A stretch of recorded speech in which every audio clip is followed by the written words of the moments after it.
to you for coming and for playing a part in this fall's Don and Louise Cowan Center seminar. And I think you make a great lineup. Cowan Center has run these seminars since 2018, inviting one and all who usually turn out to be graduate students and alumni in the area to come and discuss an aspect of Don's or Louise's thought on literature or education, with readings to focus the exploration and seminar leaders to present some overall considerations in lecture style, though in an informal setting. Lectures would be followed by discussion among all those attending and guided by you, the presenters. I understand you may not be able to be at all of the sessions all of the time, but we always welcome you here. The title for this fall seminar is Faulkner's Comic Vision, his final Snopes novel. How did I arrive at that? Well, I had decided a little earlier than that I wanted to bring Dr. Mary Mumbach down here to take part in our school year as a visiting professor and taking the title of Louise Cowan Scholar in Residence at the Cowan Center. And Dr. Mary Mumbach wrote her dissertation on patterns of Christian comedy in Faulkner's The Mansion, way back in the late 1970s right here at the University of Dallas, in the program that at that time was still called the Politics and Literature program, was it? Or was it already the IPS? It was the IPS. Okay. Yeah, by the time. Okay. Well, I won't try and nostalgize it too much. But I remember the other program. Yeah. And Dr. Mumbach was co-founder of Thomas More College of Liberal Arts in Merrimack, New Hampshire, and was also dean there. She was also dean later at Magdalen College in Warner, New Hampshire. She was winner of the Russell Kirk Paideia Prize at the Cersei Institute in 2011. Cersei Institute, of course, just had their regional conference here on our campus, and so we got to remember that moment. And I will be relying on some of her published remarks for what I'm going to say. I have to play a humble role. I am not a real Faulkner scholar. I'll just say a tremendous aficionado. I want to then emphasize the background of this novel and the presenting of it. So those were the main reasons. The other reason, second most important reason, was that Dr. Larry Allums here, who is also a graduate of the IPS in the late 1970s, is now working on a book project that was only started by Louise Cowan on Faulkner's vision and his overarching vision in his novels. And I know that he's especially engaged in the Snopes novels. So I wanted to play to what I thought would be a strong hand and have him join us if he would. I've been very fortunate to have him glad to do so, and I really appreciate that. And then, just as lagniappe, as Faulkner would like to say, as I went along planning this, I realized that Father Greg was going to be teaching a Faulkner course in the graduate program, one that happens to be focused on Light in August, but it provided for me a chance to be, bold and to ask him if he would like to participate with us. I think it's crucial to have Father Greg because we have then more than simply one rapidly aging generation that is talking about Faulkner, but somebody who not only is younger but also brings a special, I want to say vivacity. I don't know if that's the right word to your interpretation of many literary texts. You become, I think, quite a renowned speaker and teacher here on our campus. And I'm just glad to have you with us in this program. So anyway, I told you the title, and you know it already, but my premise was that we should focus on representing the heart of Louise's or Don's teachings each semester. So next semester, I'm going to be working on Donald Cowan's philosophy of education. Louise Cowan taught a Faulkner course every year here at UD and gradually built up her reading of the Snopes trilogy as the culmination of his oeuvre.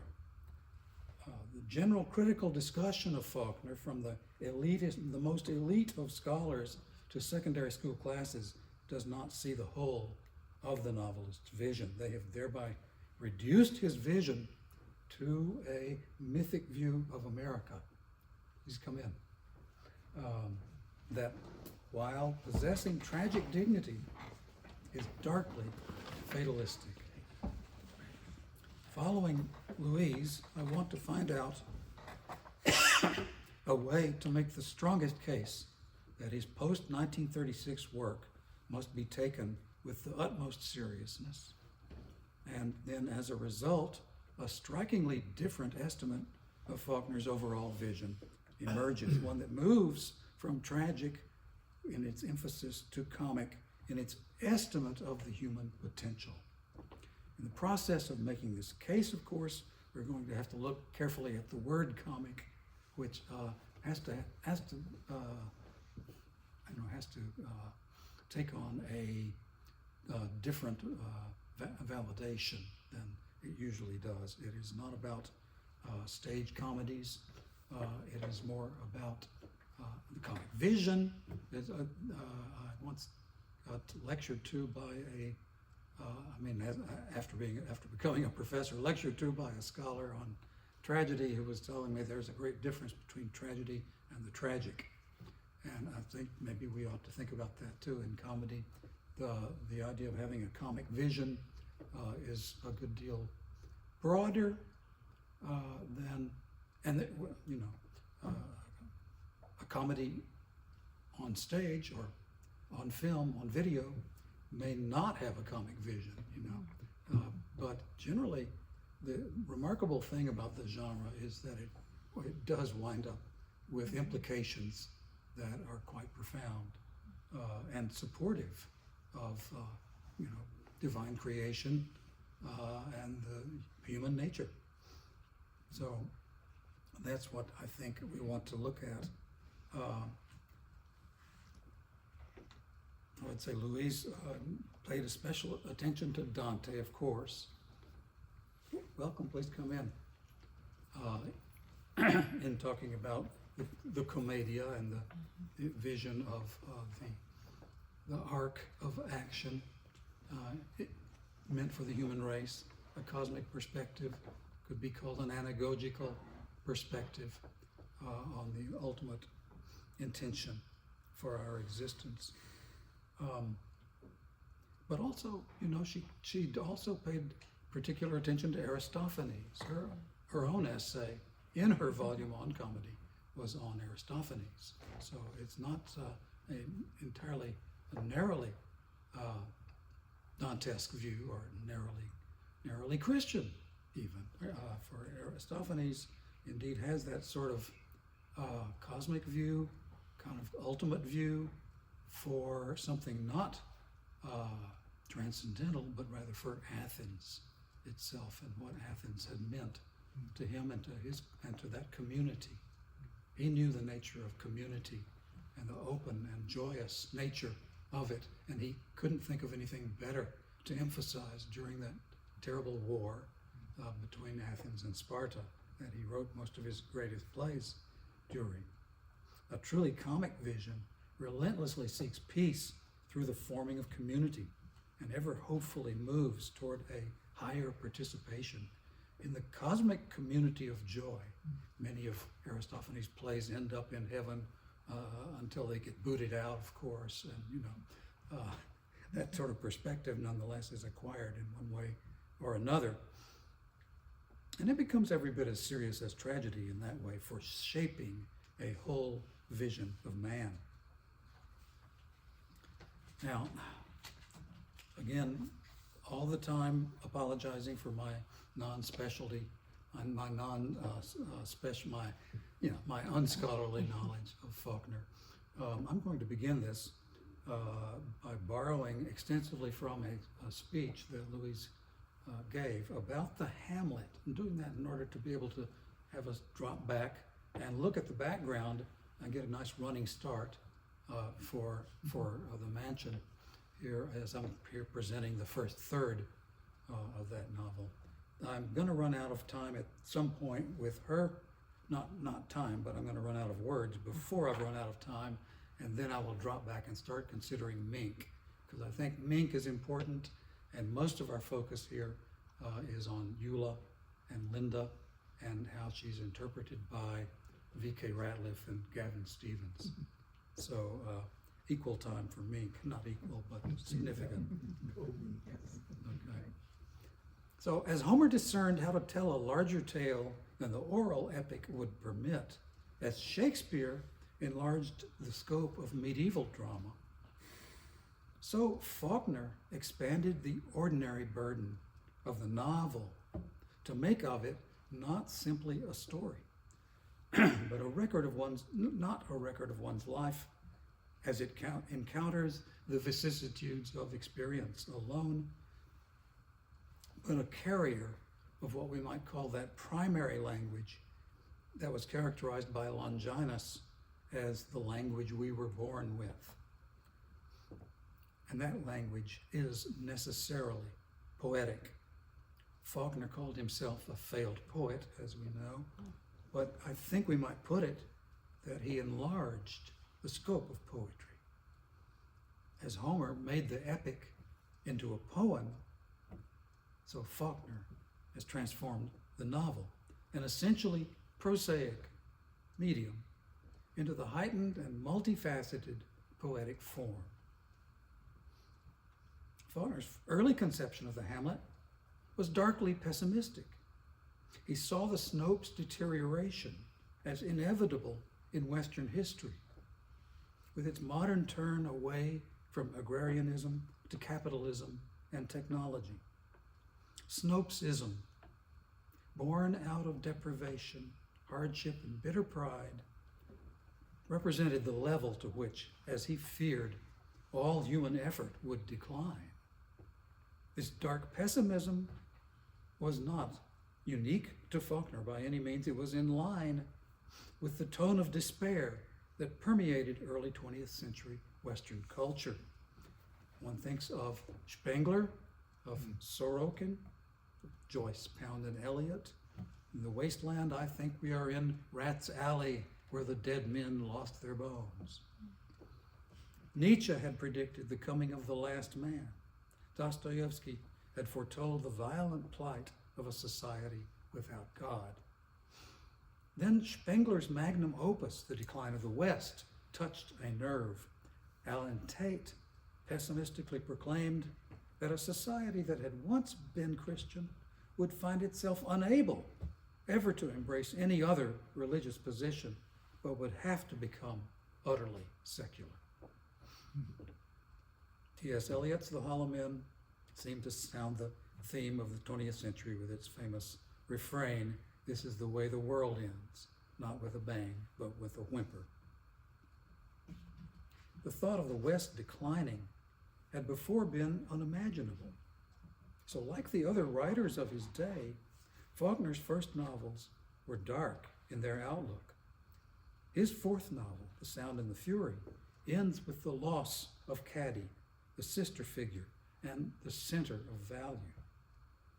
Lost to a marriage overseas in shady circumstances, possibly to a Nazi. And ends also, of course, with her brother Quentin committing suicide. But a change to comedy in Faulkner's writing was just around the corner.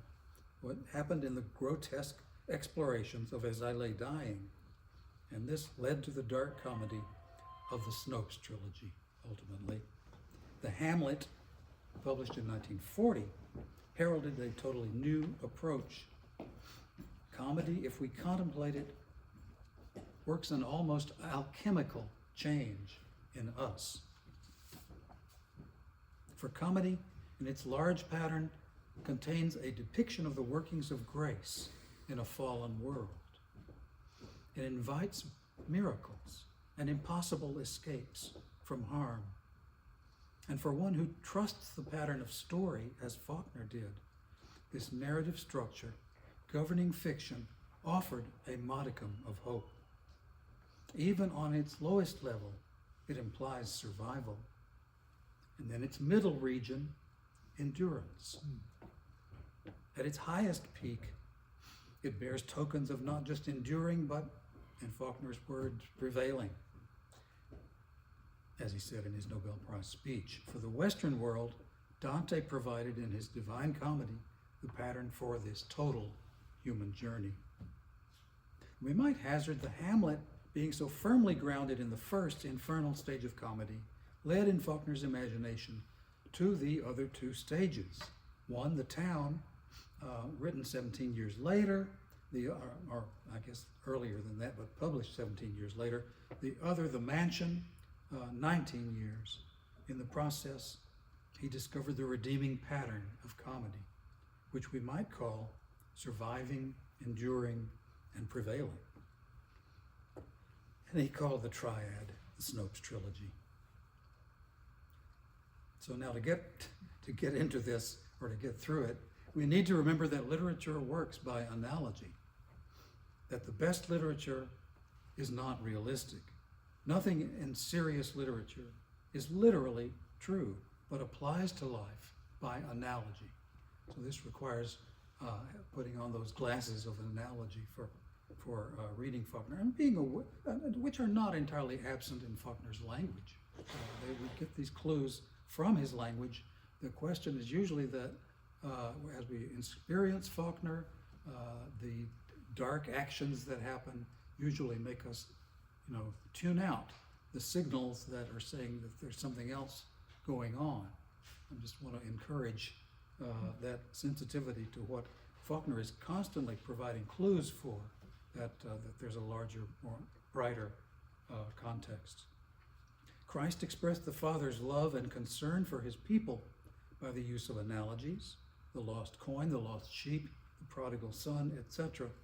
So we have to remember that no matter how detailed and realistic the writing of a serious author seems, he is expressing through all that detail an analogy which we must apprehend if we are to understand his meaning.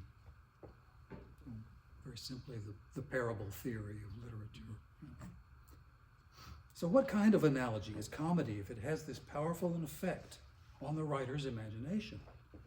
As Aristotle first spoke of the genres of poetry in the tract called the Poetics, all the elements of a particular kind of poetry have to imitate the action of that kind. By imitate, it means to make an analogy of.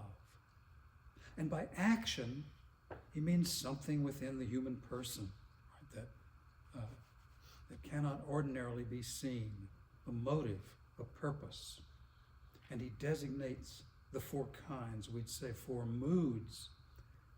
I, namely Louise, decided to use the word genres in my study. They are tragic, comic, epic, and as he says, that other kind associated with the lyre, which I think we can safely take as lyric. Aristotle deals chiefly with tragedy, so that the elements he names, plot, character, thought, language, song, and spectacle, must be appropriate for, must carry out the large action depicted. He discusses in detail the genre of tragedy and gives some thought to epic, but he has very little to teach us about comedy, despite living at the same time as a comic genius, Aristophanes. Not sure about that. We can learn much about comedy from Aristophanes, but we have to turn to a comic epic in the Christian Middle Ages, some 1,500 years later, for instruction in the full comic scope. Dante, the medieval genius who wrote the Divine Comedy, viewing the ultimate condition of the soul, divided human destiny as heading for one of three possible regions: infernal, purgatorial, paradisal. The images in each of these three realms have greatly affected all subsequent thought concerning good and evil. But what if the ultimate evil, Satan, were not located as Dante pictured him at the bottommost pit of hell, but ranged about the world seeking the ruin of souls? What if he is not some blazing grandeur as Milton portrays him, but an ordinary person? Dostoevsky tries this strategy in The Brothers Karamazov, which we know Faulkner read. Ivan, the intellectual brother, confronts his devil only to find him embarrassingly shabby, uttering platitudes. He does not live up to Ivan's standards. He is not an actual character, however, but an apparition in Ivan's disordered imagination. Faulkner's contribution to demonology, then, is an actual embodiment of evil, the slick, cold-hearted manipulator, Flem Snopes, incessantly chewing, taking over the world, who in Ratliff's imagination terrifies Satan himself. And he comes with a troop of relatives that, as it is said, like mold on cheese, take over all the human practices. This, of course, is what many authorities feel did happen with the Industrial Revolution. See Ortega y Gasset, The Revolt of the Masses. Allegorically, then, Faulkner is portraying in the Hamlet the catastrophic effect of the turn away from agrarianism to industrialism, the loss of the arts and crafts, and the rise of mechanical practices, with their consequent danger of bad taste. What happens to a society that doesn't recognize beauty, but is just made nervous by it? What happens when its schools don't recognize the real thing, when it is in their midst? Are they going to allow beauty to be captured by mercantilism? How do you fight the false, the pseudo, particularly when it can be purchased at so much a week for the rest of your life? The substitution of the fake for the real seems to happen on so large a scale that there's no resisting it. But as Faulkner discerned, there will always be a few who do resist. Ratliff, for instance, feels too great an obligation to his neighbors not to become involved in the struggle to prevent Flem Snopes' victory. And Ratliff is joined in the later two volumes of the trilogy by the intellectual, the lawyer, Gavin Stevens. But the Hamlet has to be approached on its own terms, for Faulkner did not know when he wrote it that the other two novels would be forthcoming. This is all a constantly developing, organically developing project for Faulkner. Hamlet is epic, as most novels are, in being about the forward movement of an entire community, though the movement is downward. It shows the workings of the gods. It gives emphasis to both masculine and feminine roles. It contains a sense of time's length, but its tone is darkly comic, with Flem Snopes gradually assuming the mastery in the whole community. The triumph of the low in the Hamlet is always one that cannot really exist in epic. Right? Imagine Thersites taking over. You can't. So despite its bleak outlook, the Hamlet contains some magnificent comedy. People love cruel jokes. It is, in fact, a comic epic. Why do we call it comic? Hamlet has the loose plot of comedy, is more episodic than tragedy, has more characters, which tend to be types. Other comic characteristics, a comedy tends to be more verbal than other works, digressive, polyphonic, carnivalistic. It abounds in wit, trickery, and deceptions. The chief action of its characters is talking. It works by anecdote, tends toward allegory. But we must make no mistake, comedy is a very serious art form, and Faulkner is examining some extremely serious things in the Hamlet. Faulkner's comic spirit is genial, like Chaucer's, not like the satire of the Roman comedy writers with their emphasis on a kind of cruel wit. But Faulkner's cosmos, like Chaucer's, is genial, permeated with love and delight in the variety of his characters. He views the earth and its inhabitants as things of great beauty. You remember the passage in the Hamlet in which Faulkner says he is convinced that the earth suspires light, it gives off light from below. So there's this glorification of creation that exists and almost has less credibility to a first-time reader because it's not, it's not backed up by more language like that. But it is an intense vision that Faulkner gives us. Lost my place, sorry. Okay. Phlegm is too dangerous and too wily a pharmakos for the strategy of laughing him off stage to work. Faulkner wants to incorporate Snopes into the human family, but he knows there will have to be a radical change in its nature if he is to include it. And certainly phlegm has to be eliminated. There is nothing redeemable in him. Faulkner is depicting true viciousness in phlegm, absolute selfishness and lack of human feeling, pure acquisitiveness. In Ratliff's troubled imagination, he pictures phlegm going to the devil to ask for his soul back, and Lucifer finding the box empty, except for a little greasy spot. None of the other Snopes are really vicious. The disease grew out of poverty and despair, but it has taken on a non-human quality that in Ratliff's terrified imagination frightens even the devil. And what's worse, it can in actuality outwit everyone else and seize control of the most important elements in society. This cold and human quality will have to be eliminated. Phlegm will have to be destroyed before Snopesism can be taken into the human community, before the degraded, almost animal-like lower part of our humanity can be incorporated into the whole. And Faulkner is intent on that task. He has a great admiration for the human race, seeing humanity not as made up of an elite, but embracing all sorts and conditions of imperfect beings.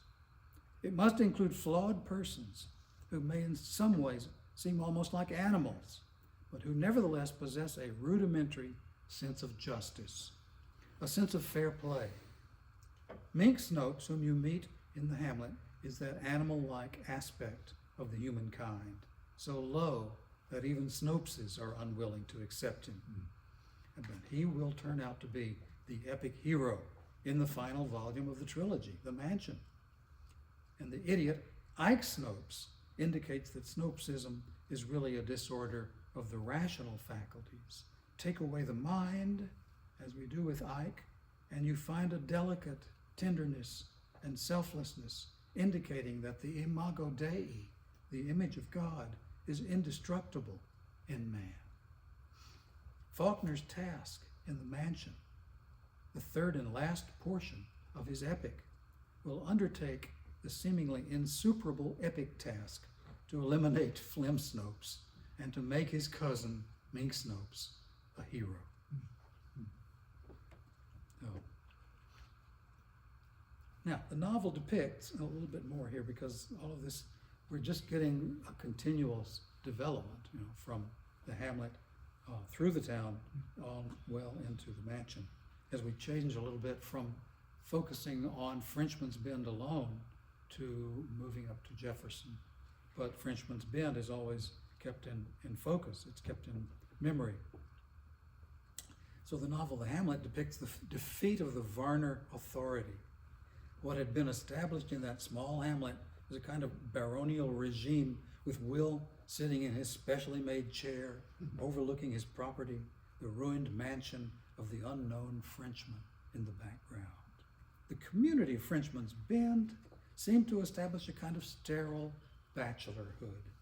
The village exhibits an array of bachelors, from the narrow puritanical negation of Jody Varner to the monastic dedicated life, the hardy celibacy of a 13th century monk, as Faulkner writes about Ratliff. In contrast to this negation, there exists in Frenchman's Bend the rich earth, and at this particular time, what seems a gift from the gods, Eula Varner. Right? So,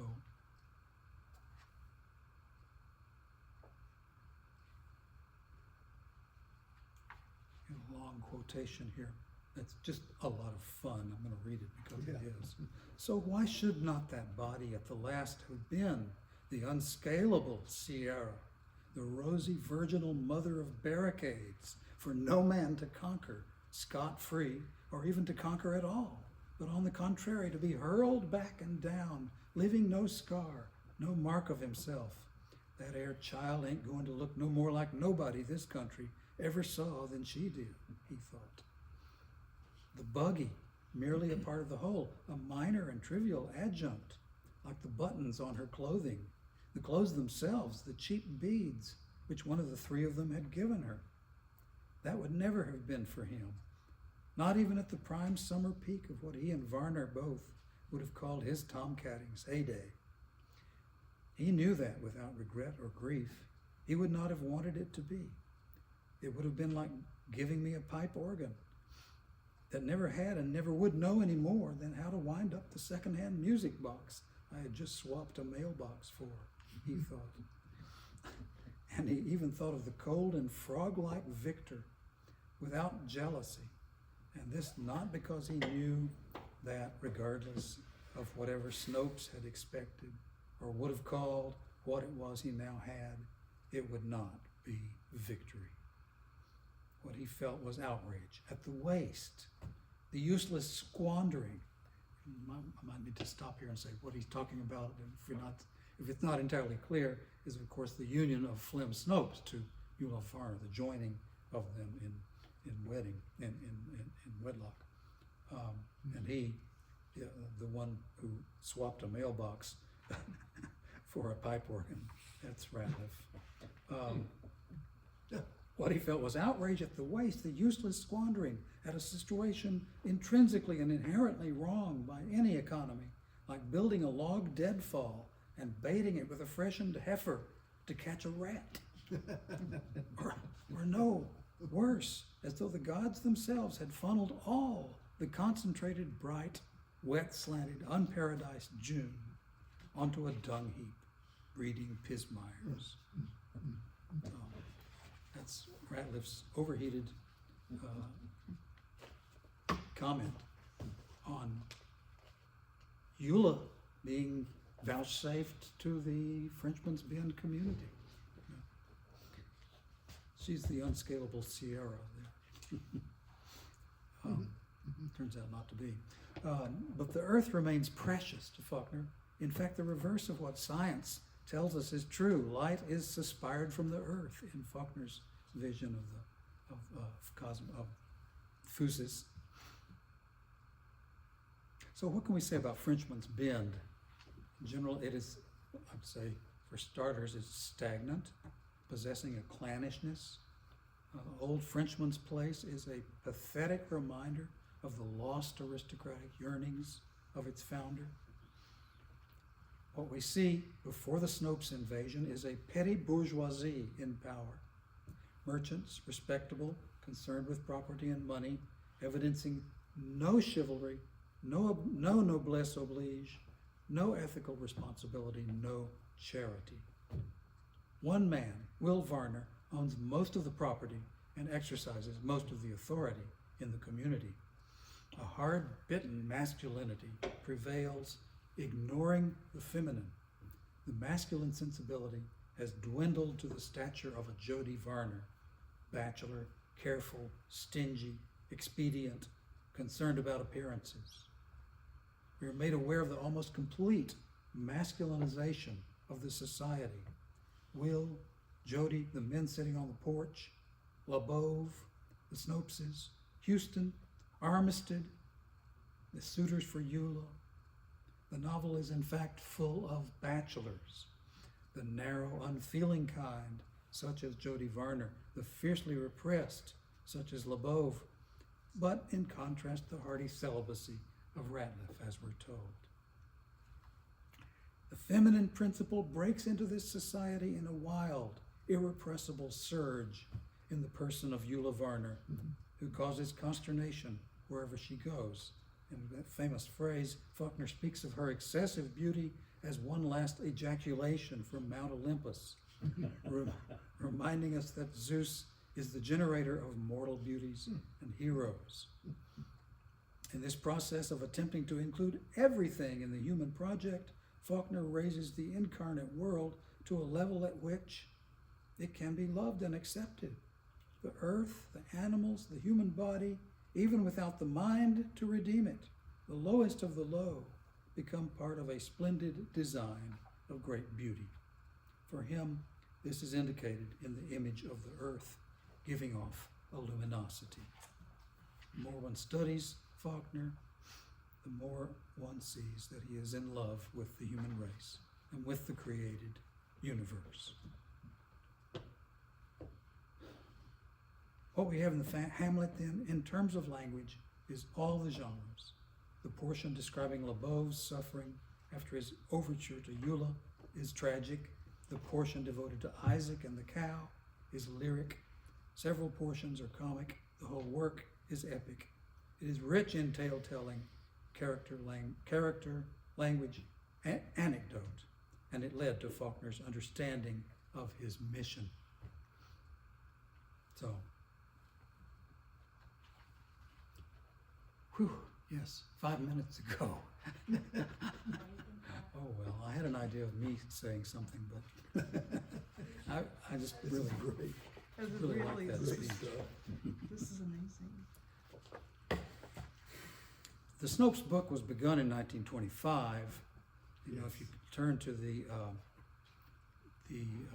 author's comment before the novel begins, he tells that, and Faulkner's age at that time was 28.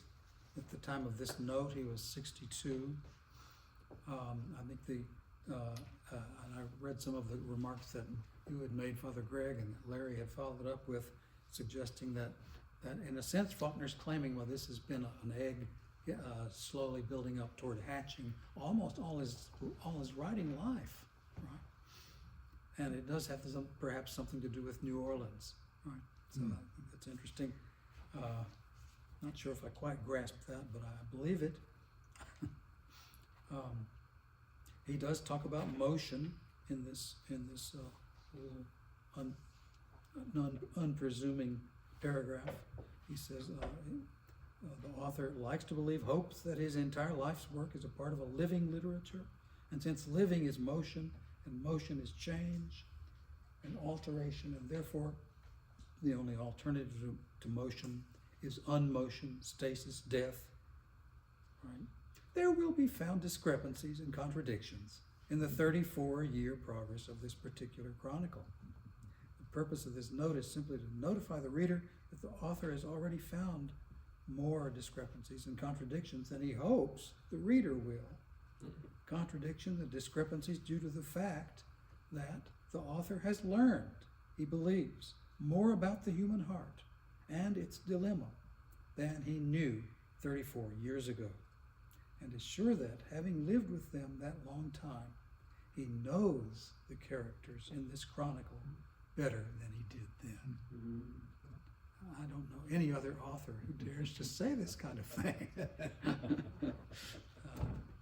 I mean, it tells us certainly, and his implications here are certainly that literature is about the human heart and its dilemma, as he calls it. What is that dilemma? Right? Is to accept or to reject creation, something like that. You know? Or it could be to choose self or love.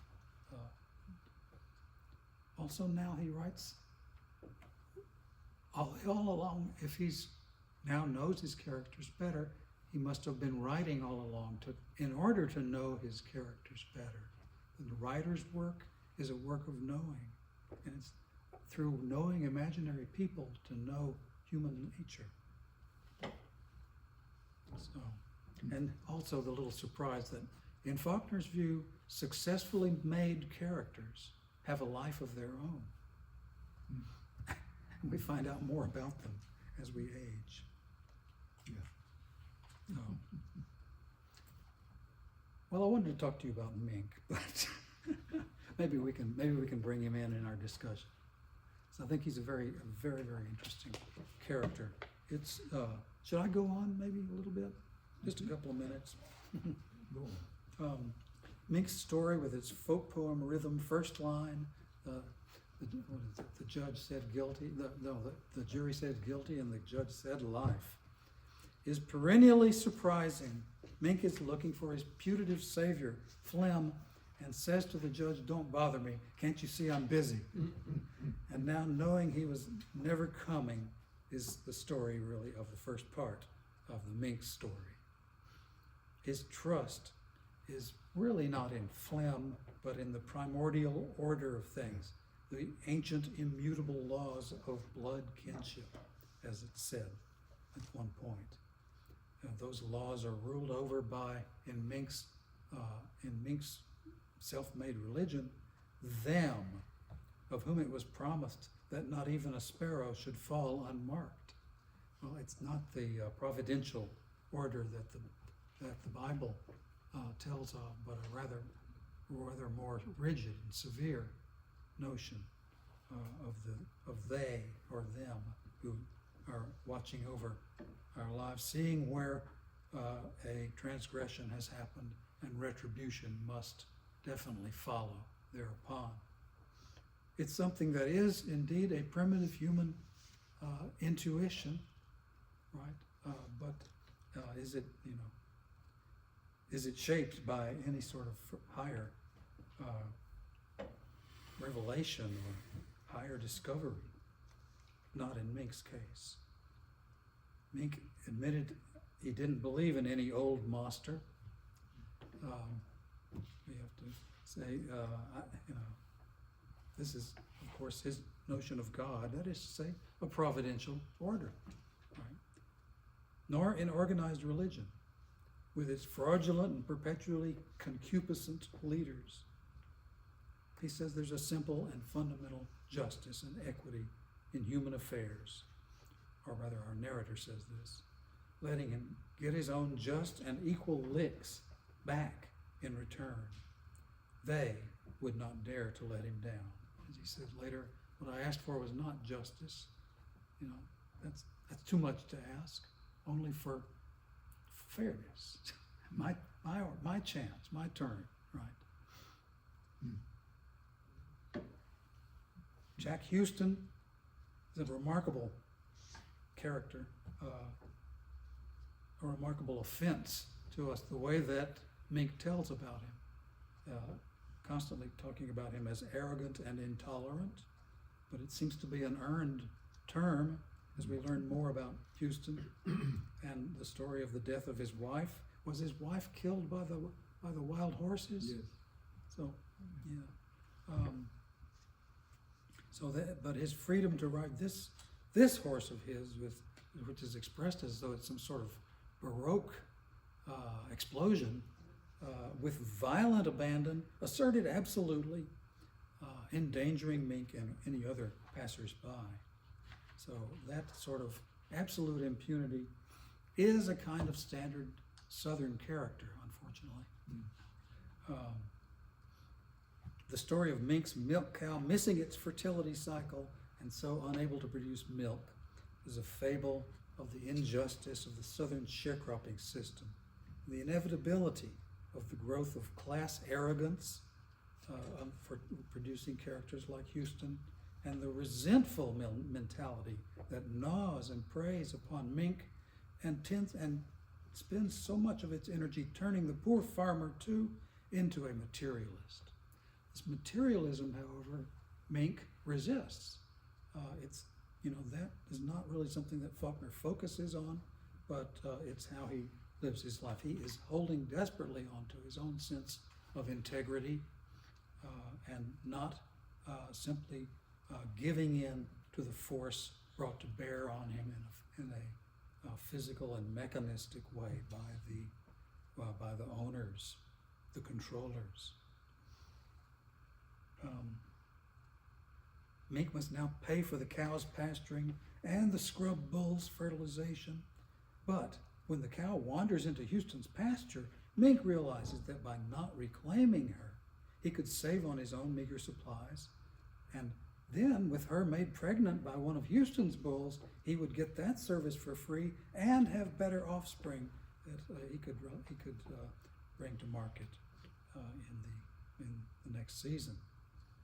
So, without pushing it, we might take this attitude as not part of where we're going with this novel, but Faulkner is kind of having Mink realize or express the virtues of collective farming over the sharecropper system, that's for sure. So Mink lies that he sold the cow. Well, I would say he's almost trying to be a trickster figure, right? Mm.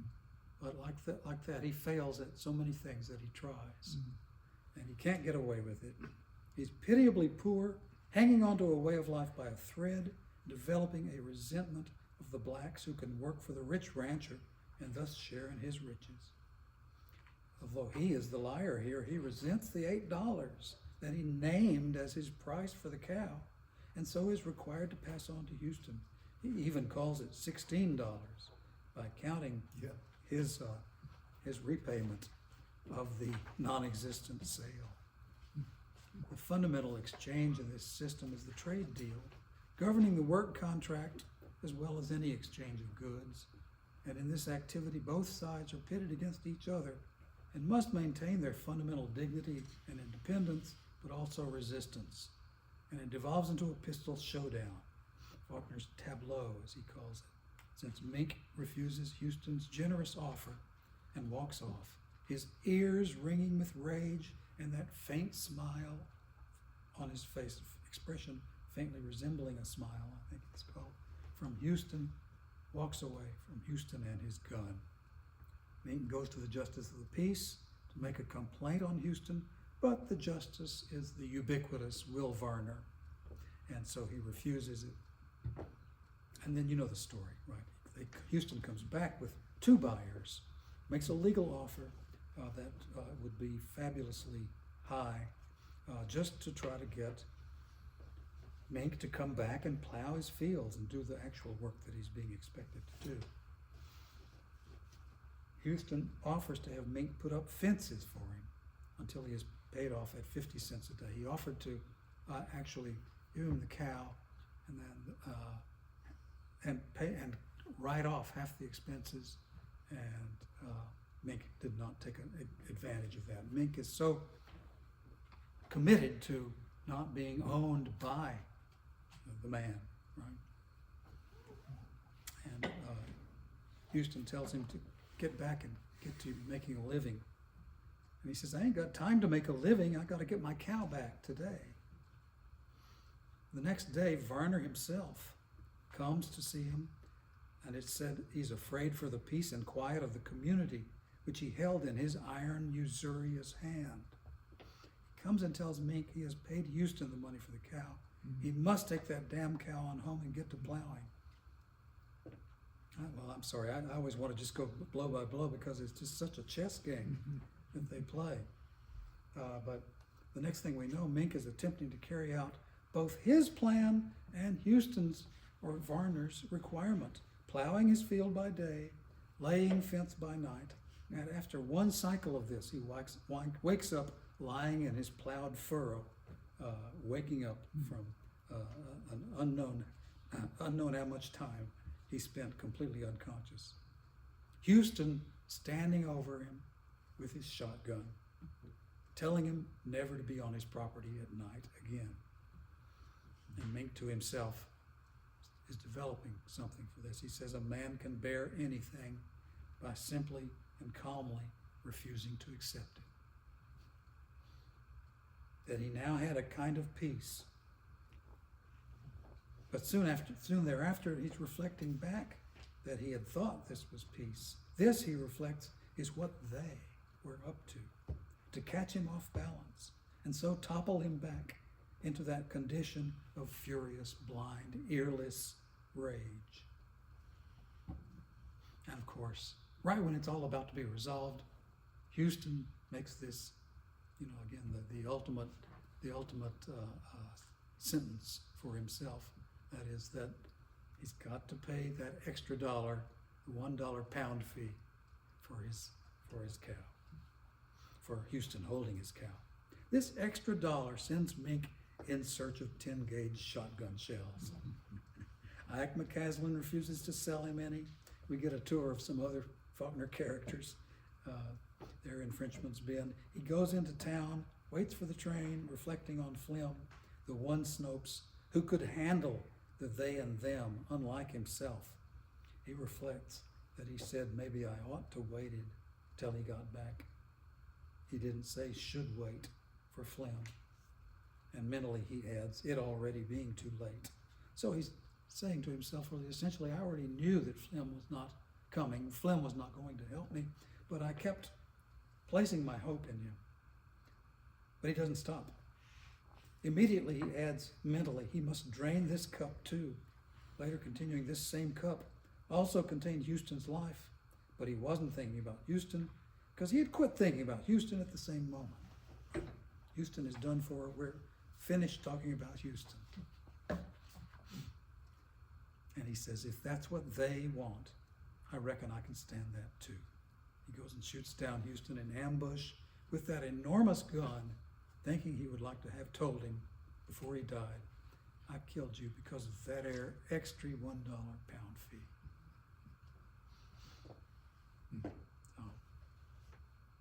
Trying desperately to hold on to not his material, whatever material goods passed through his hand, but for some sense of honor, of integrity, of a real identity. Next thing we know, he's in the jail cell waiting for the sentencing.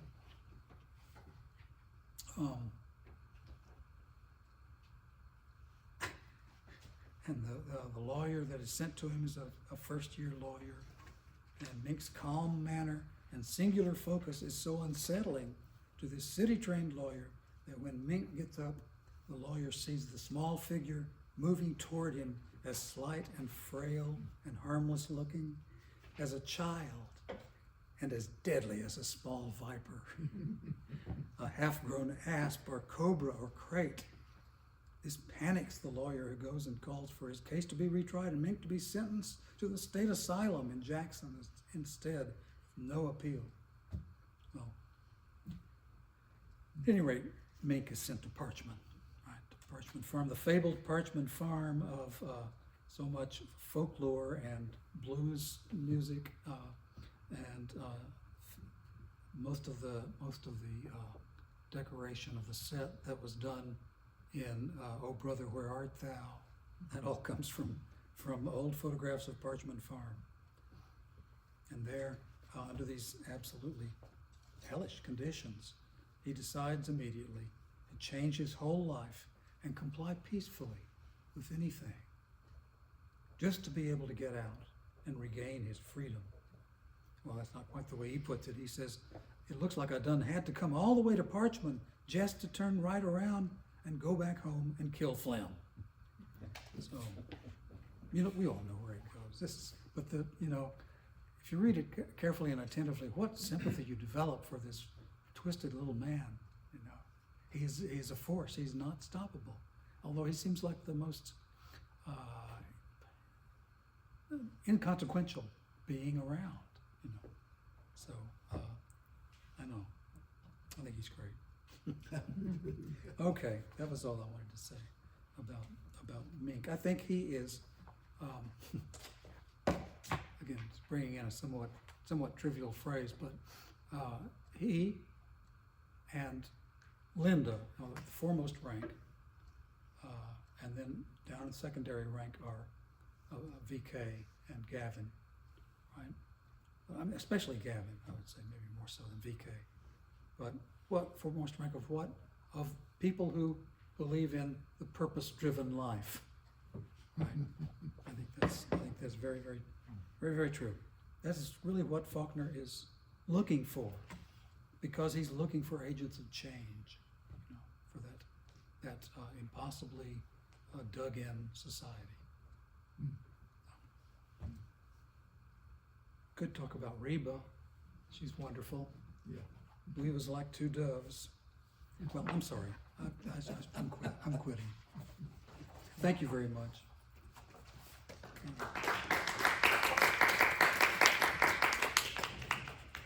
Look forward to y'all's discussion.